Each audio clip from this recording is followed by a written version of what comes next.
And we're back to learning Gimp in the year day 87. Let me show you how you can install a new pattern. So in the last video we've used the bucket fill tool and I've shown you this pattern menu and also the one here on the right hand side.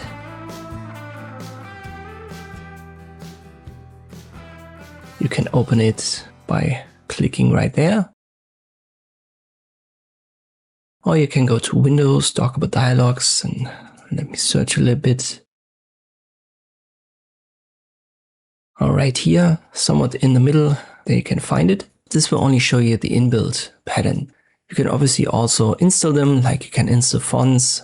And to do that, we need what is called a PAT file. So that's usually the format for patterns. You can, for example, go to a website called Brush Easy, type in pattern PAT. Just as an example, let me pick this one right here, a neon elements pattern.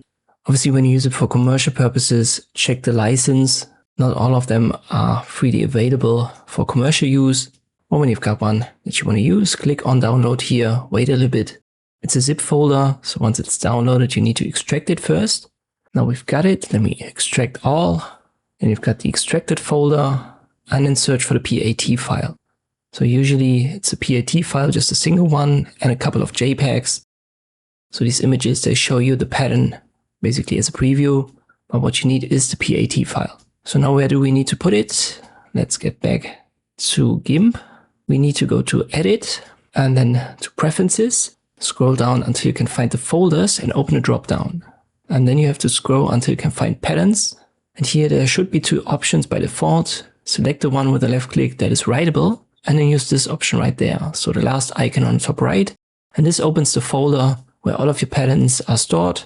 And now we just have to copy the PAT file into this folder.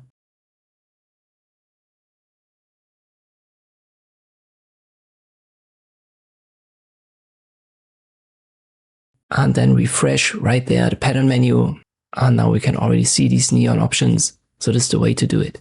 Once more, it needs to be a PAT file. So watch specifically for that. I'm going to link to the specific one here if you just want to practice.